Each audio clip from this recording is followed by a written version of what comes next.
Show, America's most controversial podcast, coming to you live from UNT. This is KNTU Radio. Well, one of the most important things in the history of American politics occurred just in the last hour.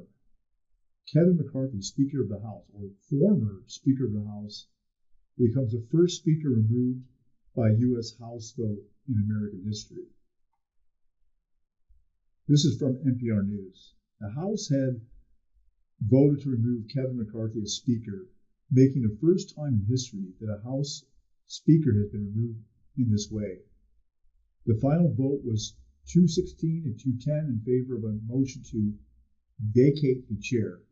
8 Republicans, led by Florida Representative Matt Gaetz, joined all Democrats present in voting against McCarthy. Congress has now entered uncharted territory. The House will be forced to hold votes on a new speaker, though McCarthy's defectors have not named an alternative nominee.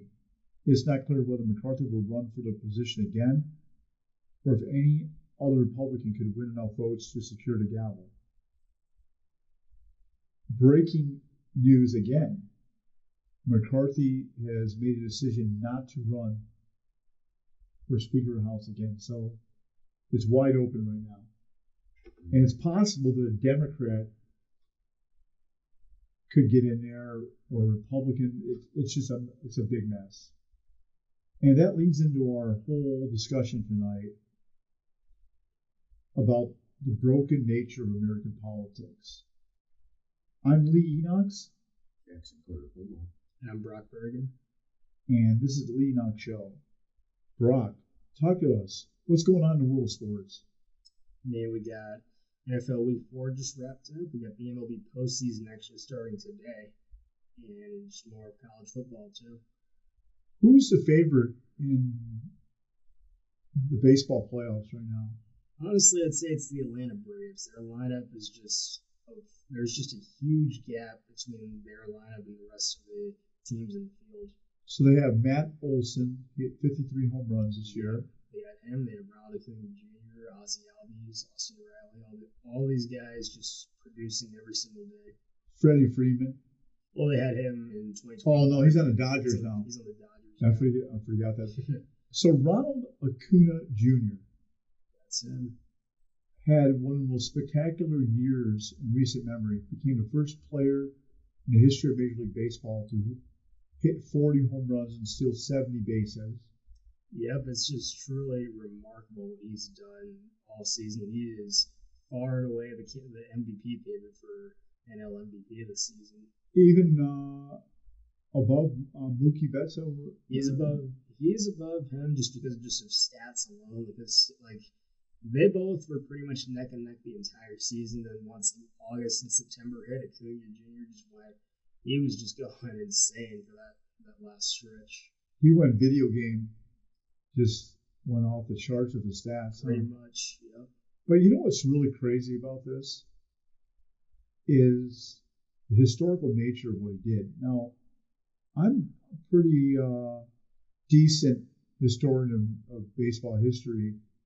And Rickey Henderson, the famous outfielder for several teams, including the Oakland A's and New York Yankees, stole 1,400 bases in his career. Yep. Sure And I think he did it 7 or 8 times. He had over 70 stolen bases, but the most home runs he ever hit in a season was 28.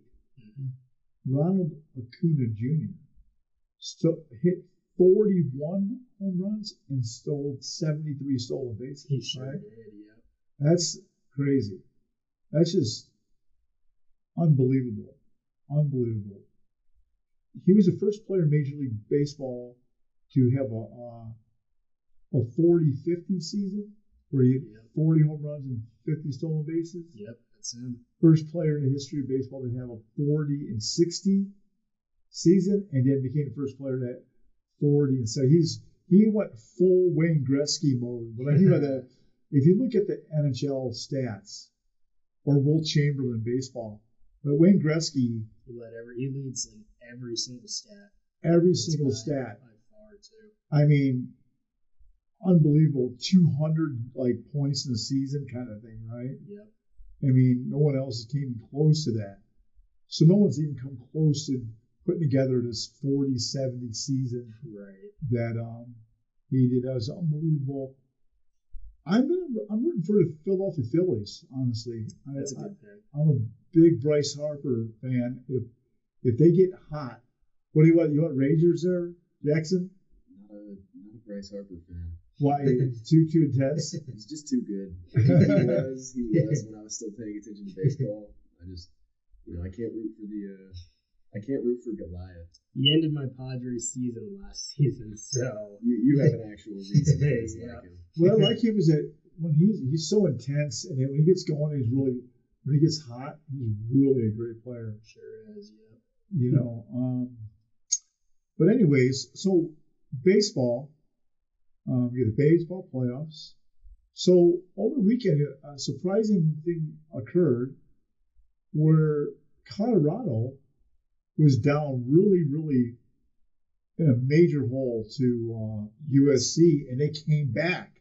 Yeah, they almost beat him mainly because USC is just terrible play calling at the end, terrible clock management. And then Colorado even returned the favor. They started running it with no timeouts for whatever reason. So Colorado, they have the worst pass. I mean, what would you call it? Like when you protection, pass protection? Right, offensive line.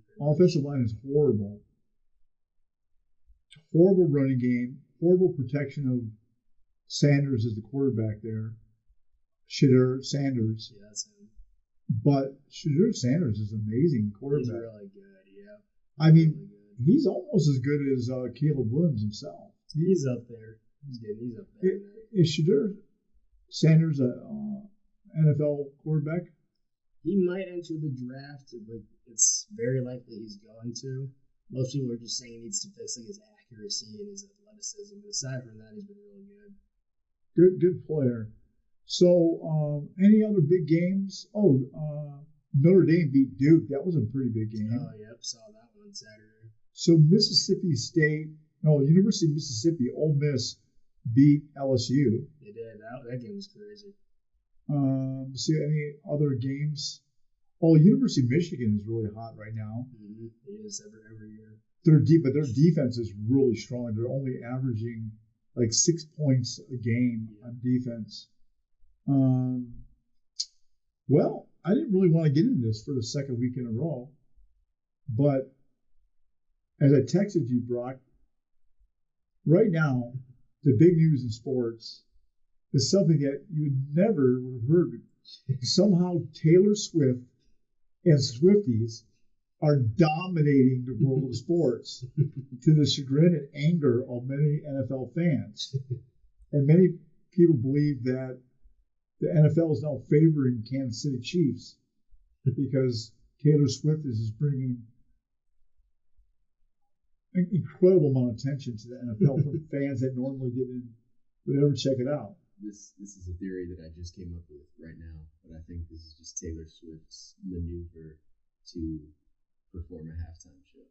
I think she's going to stick around with the NFL until they really love her. She's going to get a halftime show, and she's going to be off on her way to write a whole album about Travis Kelce. Oh, yeah. This could be publicity for He dogged me. Yeah, oh, gosh. Man, she's got to settle down and get married. I don't know.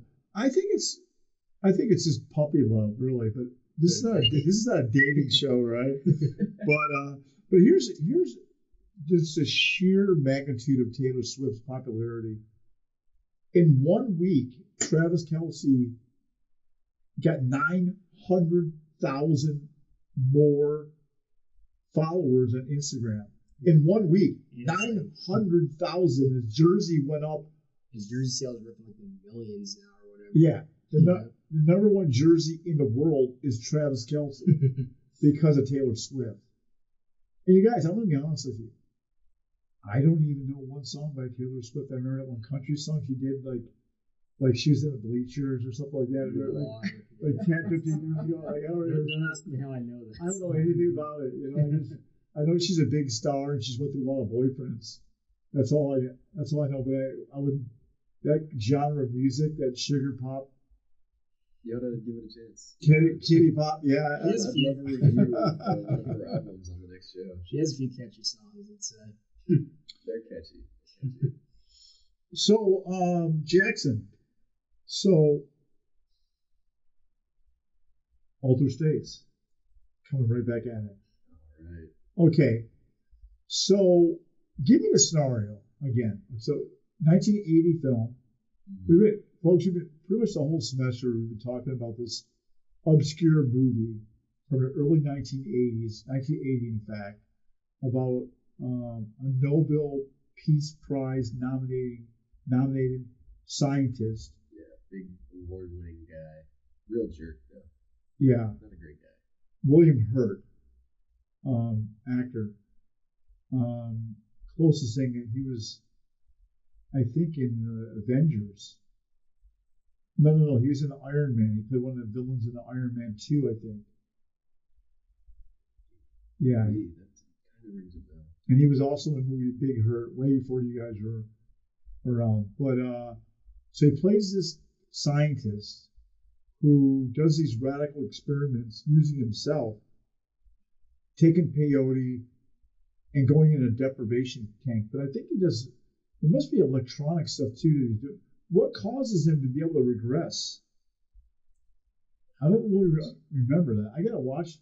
Yeah, I don't really necessarily remember exactly what causes it. Honestly, by a certain point, I just assumed that most of it was going on inside his mind.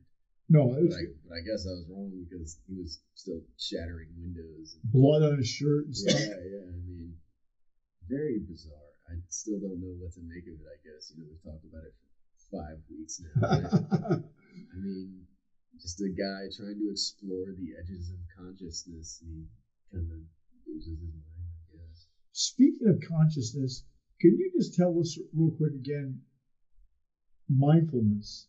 Give us a definition of mindfulness. Mindfulness is just I would like to call it, this is my little personal definition, I'd like to call it the practice of awareness, practicing attention. It's sort of like taking inventory of your own mind. You sit down and you really listen to your thoughts for a little while. Well, some people would call that prayer or meditation. Absolutely, yeah. Now, when I was at Princeton Theological Seminary, it's crazy now. I started going to school about 10 years ago now. But anyways, I took a class on medieval mystics.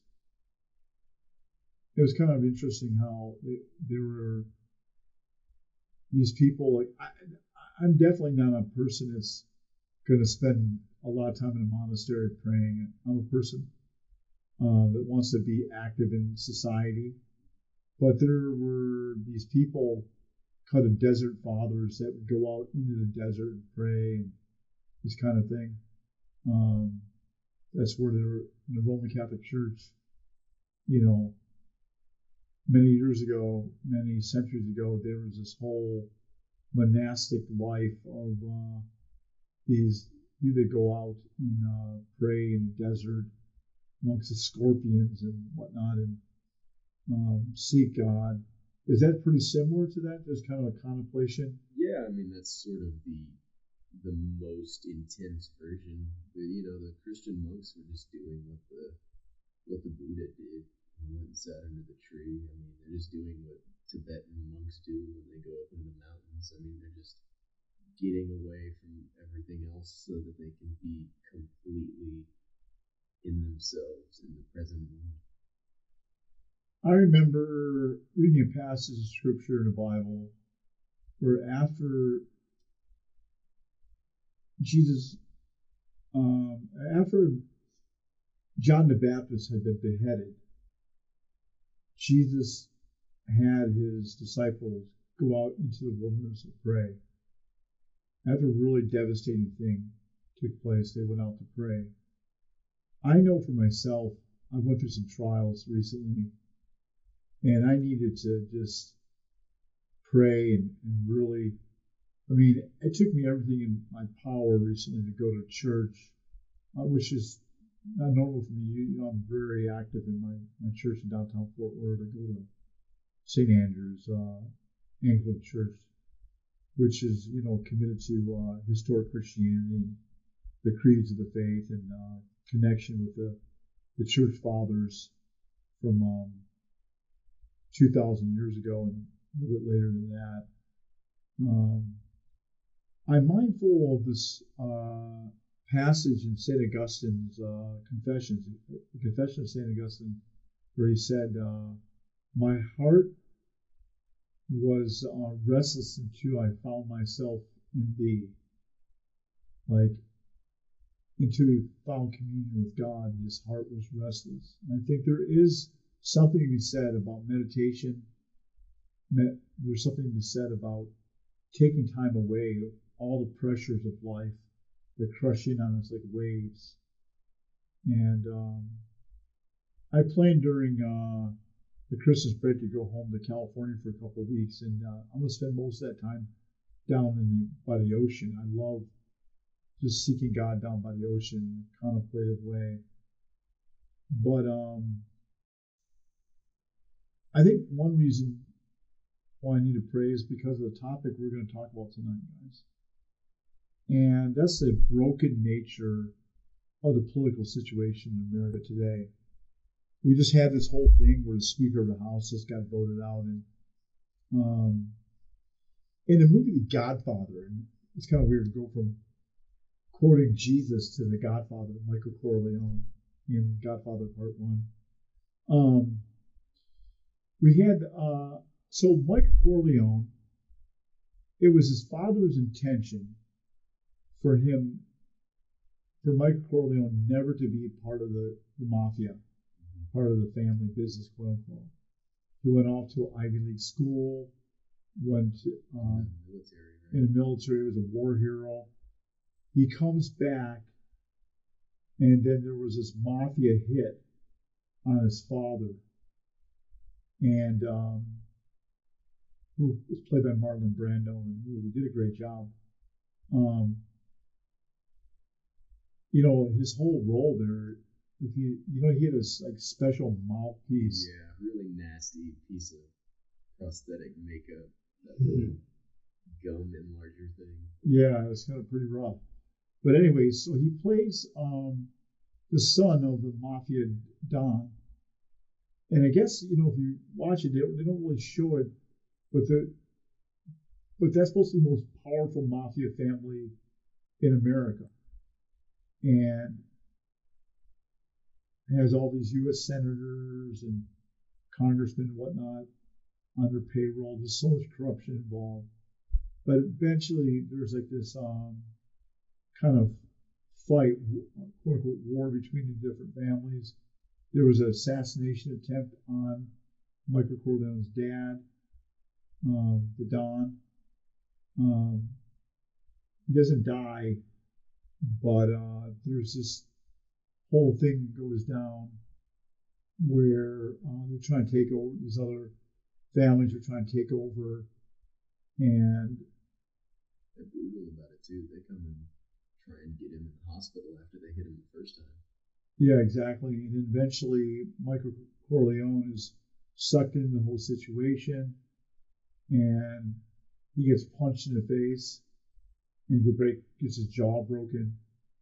And then there's this one scene where the brothers of Michael Corleone are talking about how they're going to get back at the person that, the family that tried to assassinate their father. And there's a corrupt police officer involved in everything. And I guess there was a meeting supposed to take place between one of the mafia dons and the corrupt police officer and one of the family members of the Corleone crime syndicate. And Michael Corleone says, "I'll go." And his brothers says, "What are you going to do? You're going to get blood on your Ivy League, so you're going to have to get in and shoot him in the head." He goes, "I'll do it." He goes, "Hey, you can't make this personal." And then Michael Corleone goes, it's not personal. It's only business. And obviously, it was personal. They shot his dad, but anyways, he get in the restaurant. There's a guns hid in the bathroom, and he goes in there and he comes back out and he kills the corrupt police officer and the mafia don. Pretty brutal stuff, right? But the reason I bring that up, that quote, it's not personal. It's only business. It was actually kind of semi-quoted by Matt Gaetz. He goes, it's not personal what happened between him and Kevin McCarthy. And the guy's lying through his teeth. It's completely personal. He's on a vendetta. But it worked, and he got Kevin McCarthy out of the Speaker of the House. I'm not sure if that was good for the Republican Party. Seems like it just puts everything in turmoil. But a lot of those ultra conservatives just felt that Kevin McCarthy was just a suit. Yeah, so the people that Matt Gaetz got to vote him out, because I know Matt Gaetz is still like a big Trump guy. Yeah. Were they all like MAGA people? The MAGA faction. Group. So the Democrats and the MAGA group that all voted together on this one. Yeah, it's a weird combination. It's a little strange. Yeah, but basically, Kevin McCarthy was an establishment Republican. But the one thing is that I guess several people said that Kevin McCarthy made false promises to them. And over the weekend, they were able to prevent this whole thing of government shutdown. But Kevin McCarthy sided with Democrats, swung deals with Democrats that Matt Gaetz felt was just a total compromise. And at that point, I guess the whole pact that they made for Kevin McCarthy to become Speaker of the House is that any congressman or congresswoman in the House could make a motion to bring to the floor to vacate the House Speaker position. And because of what happened over the weekend, Matt Gaetz had finally had enough. And he's been a thorn in the side of Kevin McCarthy ever since. I'm not sure if I really care. Kevin McCarthy didn't really represent me, just kind of like a business as usual, just a total politician, speaks out of both sides of his mouth, just like most of those guys are. Yeah, I mean, this is the first time that I heard it, right before we started, but I couldn't say that I was completely surprised. I mean, when you make that many promises after that many failed attempts, like 15 ballots it took for him to become the Speaker of the House originally, you're kind of just setting yourself up for failure at that point. Like, clearly a lot of these people didn't want him in the first place, so, historic event, but it's only a matter of time under these specific circumstances, it seemed. Yeah, just the political situation in America is broken. I've been saying that the last couple of weeks. We live in a time period where the national debt is now over $33 trillion. Okay. National debt is a total amount of money America has borrowed in various means, and borrowed money from China, all this stuff. And, this is a crazy thing. From 1776 to 2008, the national debt was something like $10 trillion. From 2009, at the beginning of the Barack Obama presidency, to now, the national debt has more than doubled. It's unbelievable. Just they keep spending. Trump, who's supposed to be some kind of conservative, added $7.8 trillion to the national debt. They don't care. They just spend money that they don't even. And that just brings up inflation.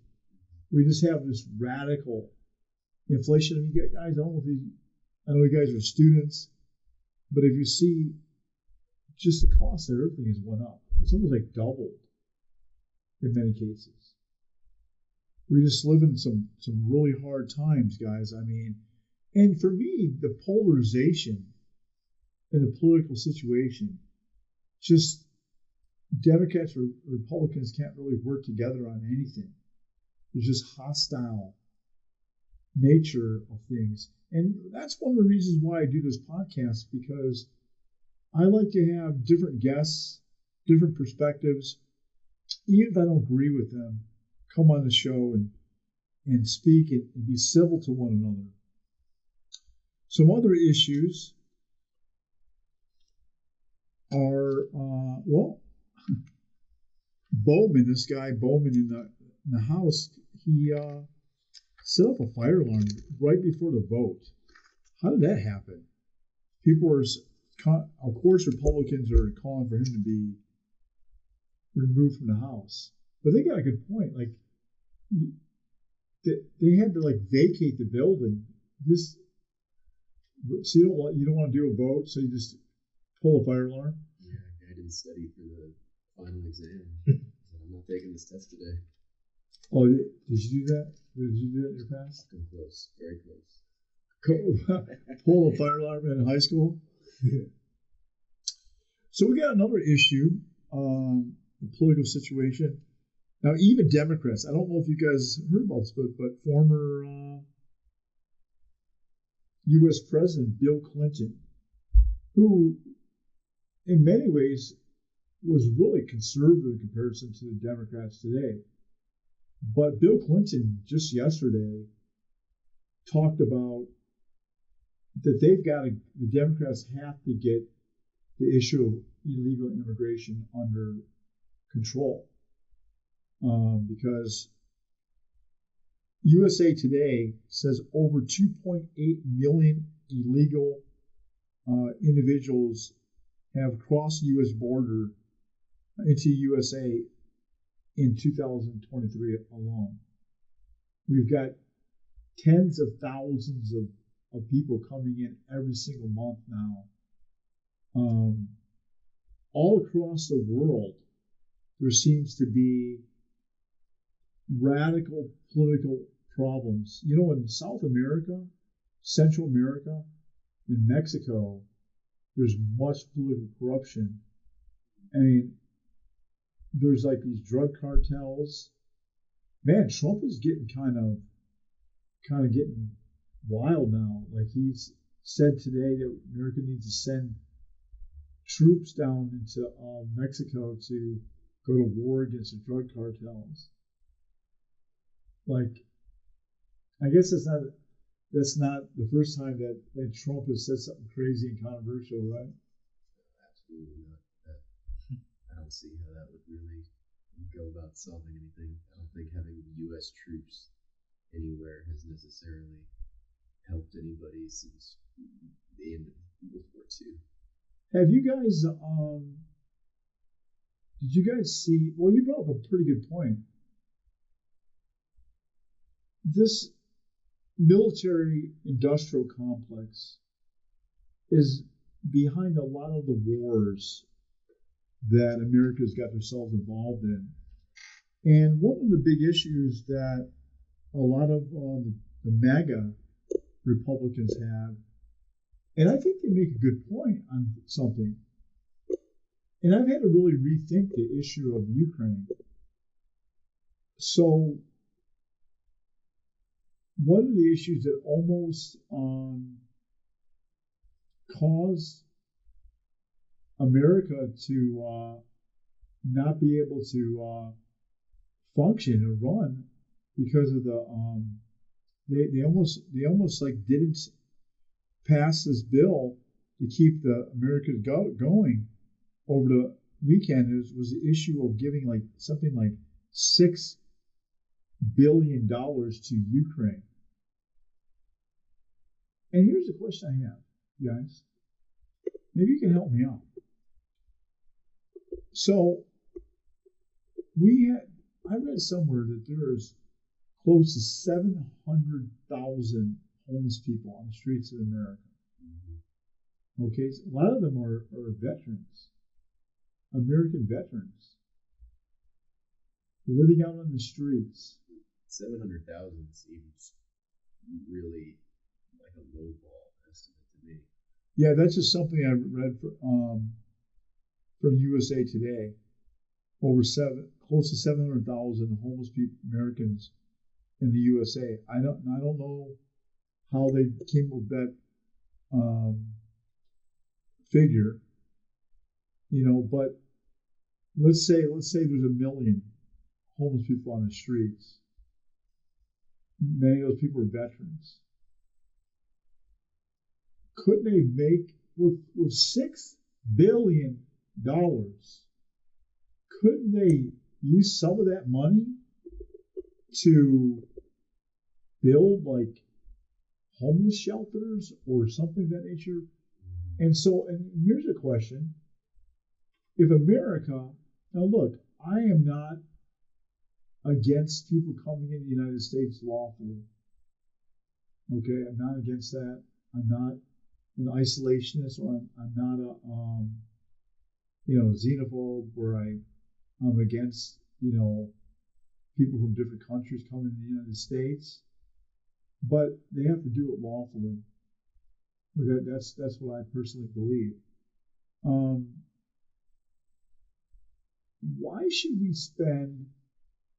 Here's a question. First, let's get back to the Ukraine, then we'll get into the illegal thing. Okay, so here's a question. So the money we've given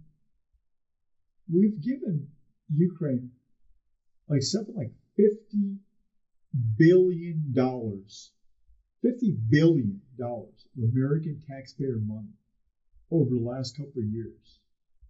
And Zelensky keeps coming over here asking for more money, more weaponry, okay, which costs money, or they say that most certainly Russia will defeat Ukraine. But is it America's obligation to just continually fund Ukraine? And here's another question. What about the issue of accountability? Like, where's that money going to? Now, people like Tucker Carlson, some conservative pundits say that money is going to like oligarchs in Ukraine. One of the knocks on Ukraine is there's much political corruption, much payment to people under the table. It's been a really big problem since Ukraine became an independent political entity in the early 90s, breaking away from Russia. The political corruption has just been insane in that country. So who's to say that this money,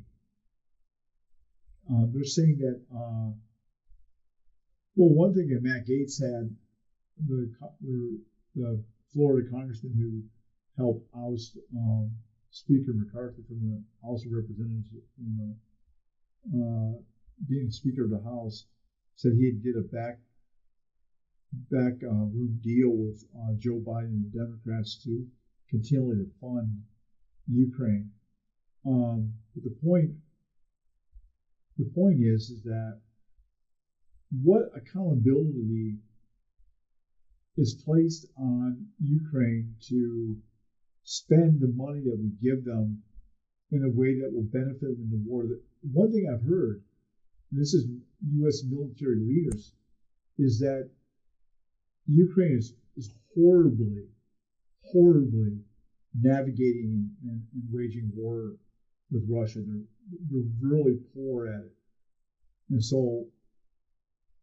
And also too, one of the big things is that, I mean, guys, this war is massive. We're talking hundreds of thousands of Ukrainians have died in this war.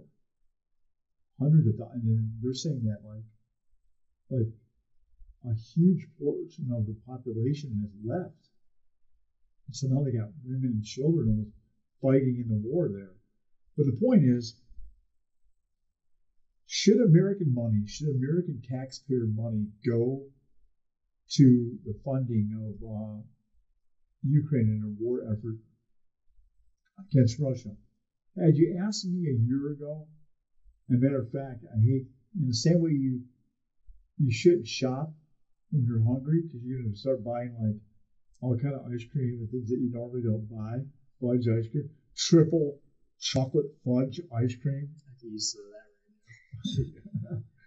You know, so I shouldn't fire off letters to the editor because they come back to haunt you. I'm in permanent record. I think I wrote a letter to the Star Telegram like a couple of years ago or a year and a half ago, saying that we need to do more to support Ukraine. And then I thought about it, like, when does the gravy train end? Do we just endlessly support them?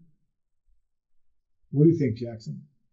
America is not obligated to support any foreign conflicts. I think we should give up the idea that we are some bastion of peace and freedom for the entire world and really focus on getting our own stuff together. Because you're right, like all these billions of dollars that we send just all over the planet, it's impossible to hold anybody accountable. Like, what do you want to do? Tell Zelensky, like, hey, send us back a stack of receipts and it better add up to $6 billion because we're going to look at every single one of those papers. We're going to do all the math on that one.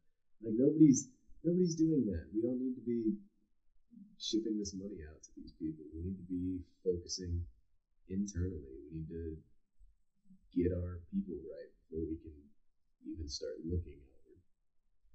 And I know this is going to sound callous, but I don't know if I really care about Ukraine's borders. I care about our borders. Like, okay, yeah, I don't want to see Russia decimate Ukraine, okay? But is America the policeman of the world? Do we go to every single country in the world? I mean, I'm going to be honest with you. One of the most heinous, oppressive governments in the world is Saudi Arabia. Saudi Arabia, I think, just recently allowed women to be able to drive. I'm not even sure they're allowed to even like leave the home without a male figure. Yeah, we're best buddies with them because of oil. Yeah. I mean, that's the thing. It's never about like, hey, we need to defend the ideals of democracy and equality. It's always been about we need to send money and troops to this place because American business interests are, highly invested in, this resource or this area. It's always been about where the money already is. I talk to different Uber drivers. Right now I'm without a car, so I Uber around a lot. And several of these Uber drivers are from different countries. And I was talking to a few of them, and they said that, I think I talked to this one guy, and he said that he was from Pakistan, and he says, well, we had a president that was pretty popular until Joe Biden didn't like him, and so Joe Biden kind of pressured for the regime change. Same kind of thing happened like in Ukraine. There's a pressure for regime change. Like, if America doesn't like a leader in the country, why are we should have no say in who the president or prime minister of Pakistan. Yeah, these democratically elected leaders. We just decide, no, actually, that guy's not going to do what we want him to do. So that's exactly the point. Oh, same thing in Israel. If we don't like Benjamin Netanyahu or whoever leader is there, we're going to use American influence in foreign countries to affect the political situation there. So, look, America is broken as a nation. We're fundamentally broken. We can't feed our own homeless. But we give billions of dollars to countries outside of America. Before we feed one person in Ukraine, we got to take care of our own people. You guys see what happened last week in Philadelphia? The looting.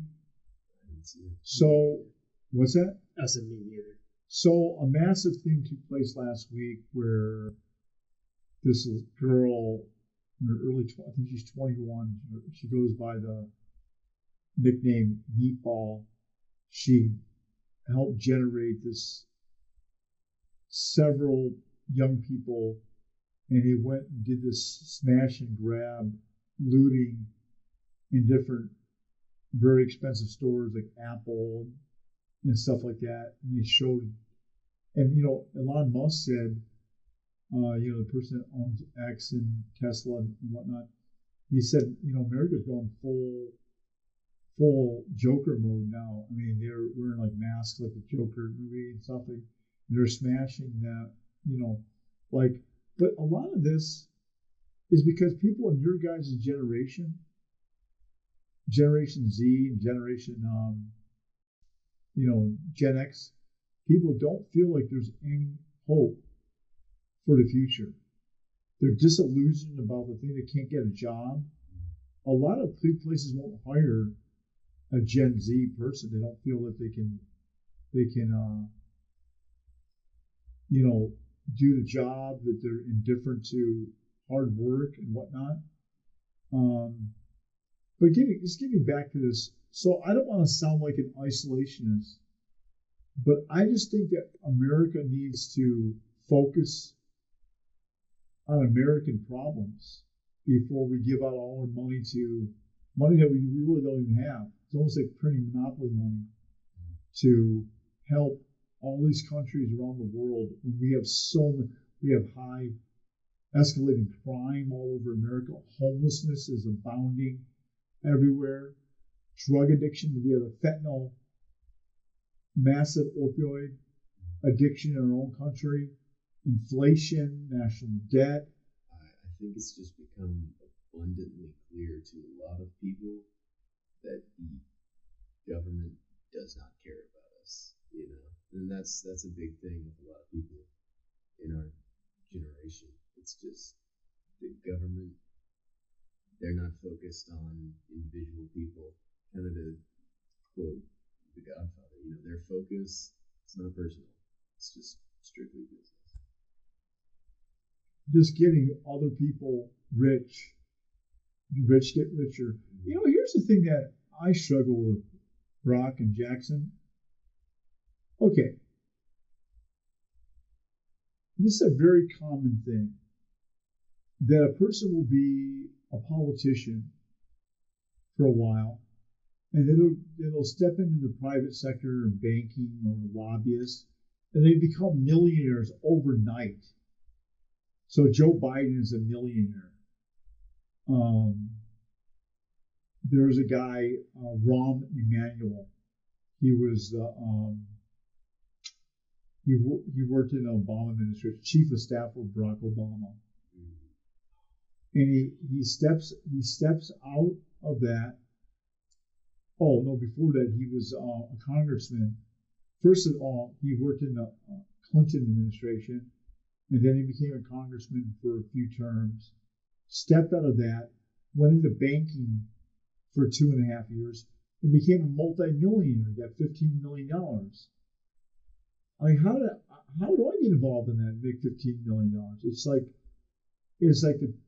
the elite helps other elites get wealthy. It's essentially, I mean, if you're making good deals for them, when you're in office, they're not going to hesitate to, give you a corner office on the 79th floor or whatever. I mean, if they like you, they'll throw you right up to the top and just start paying you a buttload of cash for stuff you did, 10 years ago when you were still a senator. I'm just saying there's a lot of corruption involved in this. Maybe people are making deals for these corporations and stuff like that, not helping the average American. But what do you guys think? Brock, when you see the political situation in America, do you see all the problems? And you seem like you don't even want to have anything to do with it. You're disillusioned, huh? I mean, I don't really, like I've said before, I don't really pay much attention to politics or anything. I know some people view like political parties and whatnot. They have like party X is bad, party X is good, the other way around. Political view number one is good, number two is bad. That's very much how like this country is nowadays. And like I guess if everyone just figured out more ways to be like civil towards one another and all that, it could really be huge. That's it.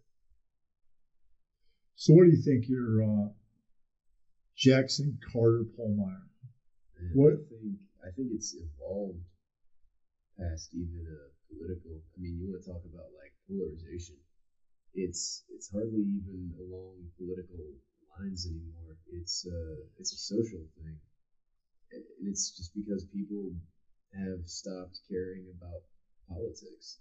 Our democracy is failing because people are not educated about the goons that are running for office in their district or whatever, because they know it's just another guy in a suit and tie. I mean, it's gonna do the same thing that the previous guy did, and so yeah, I mean, we're really split. We're fighting about these little social issues, and the people on top are gonna keep doing the little political game, moving the money around, and we're all just gonna be down here burning our cities down and running around just cutting our own heads off because we don't have hope. There isn't a lot of hope. It's really hard to look into the future and be like, oh yeah, these people are making the right decisions. These guys are doing a real good job right now. It's really hard to be proud of our officials. It's really hard to be proud of our system as a whole. It's really hard to be proud of America right now. I'll say this as we close. Yes, I believe America is a broken country. We have broken people. We have a broken political situation. The political system in America is fundamentally broken. Recently I read an article. I'm not sure if I mentioned this to you guys. It just shows you where our country's at. This happened in Florida several months ago, where there were two cars on a rural stretch of highway in Florida. Two cars, ironically, the driver was a dad with his daughter. So there's two different cars. Both cars, a man was traveling with his young daughter. I think one of the cars was a guy with his 11-year-old daughter. The other car, a guy was driving with his 8-year-old daughter. Now, I'm not sure who cut off who on the freeway, but one of the people cut off the other person on the freeway. And so for several minutes, there was this intense road rage issue that takes place, and they're cutting each other off, cat and mouse, cutting each other off. Now remember, both men have their daughters in the car, and it gets really, really intense, and both men have guns on them, and they shoot into the car, and they both shoot the other person's daughter. Now, thankfully, both daughters survived, but there was no reason for it whatsoever, just road rage, and both daughters got shot. Terrible. There's so much in that story, though. I mean, if you really wanted to break that down, it would take almost a whole episode. You could talk about, the fragile idea of masculinity and the specific traits that we hold up as, being pillars of masculinity, aggression, violent action to solve problems. I mean, there's a whole conversation to be had there. There's a whole conversation to be had about gun culture and how, we've gotten to a place in our society where everyone feels the need to personally defend themselves in the most extreme way possible. I mean, there's a lot to talk about now, and that is a very poignant little anecdote. Yeah, maybe soon we'll talk about the issue of gun violence and how to solve that And that's another issue. There's so much gun violence. I remember briefly I lived out in the country for like a year here in Texas, and one evening I'm hearing AK-47 going off really close to the house that I was living with my wife in. And I went out there to find out what was going on, and a neighbor was drinking with his friend. They were just shooting indiscriminately their AK-47s into the neighbor. And I called the police to find out what was going on. They say, well, we believe in our Second Amendment rights out here. And so that means you can shoot AK-47s, assault rifles indiscriminately in the air. Well, as long as it doesn't hit anybody, yeah. I said like 3 o'clock in the morning. We don't want to prevent anything, but if something does happen, we'll try and take care of it after the fact. Yeah, that's very. And I talked to the guy, and he's like inebriated, and he says, "Hey, I have my effing, oh, excuse my language. I have my effing Second Amendment rights." I go, bro, there's kids in this house. Like, you're shooting off assault rifle. Mm-hmm. Just where those bullets going? I know how to handle my gun. I know, and I'm going like, you make a good point. Now look, I believe in your Second Amendment rights, all this, but just some wisdom involved. Oh, but the thing I didn't mention about that road rage thing in Florida. After the 2 girls were shot, when the police came, they couldn't pry apart the 2 men and they're beating each other up. Like they weren't tending to the wound that they created on the other man's daughter. They were punching each other. So when they both got sentenced, they both were sentenced. The judge just said, "You guys shot each other's daughters. Don't you care? Don't you have any?" And there was no remorse, nothing. They had shot another man's daughter. America's fundamentally broken. Yeah. As you said, we have gun culture. People, the reason why I bring it up, I've seen so many men in America recently just ready to fight at a drop of a hat for no reason whatsoever, violent acts in our culture. There's so much sadness, there's so much aggression, there's so much pent-up feelings in this society. Fentanyl addiction, opioid addiction in our rural communities and in our inner cities. And then not only that, just in regular homes. Yeah. There's, we have a lot to talk about in the future, guys, but me as a Christian, obviously, I believe that Christ is the answer, but I'm not advocating some institutionalized church. I believe in deep communion with God and changing people. We need virtue in our country. Virtue, there's a lost generation, the loss of virtue and public decency in America is completely been annihilated, eviscerated from our culture. I think there is a way to solve the political situation, a broken political situation. It starts with me. It starts with me and my failings. I need to change myself and be more virtuous and love my neighbor, be sincerely concerned about my neighbor's needs. When we start caring about each other, I think we can see some change in our country, because you know what? The politicians that sit on Capitol Hill, they're not going to do it. It starts with me and you changing our lives and reaching out to our neighbor. I think the aggression that you're talking about and the loss of decency and stuff, I think it's sort of the natural progression of like the individualization that started in the 80s. You know, you're responsible for you and you alone. And I think that, you know, when it really comes down to that, you're going to get a lot of people acting in isolation.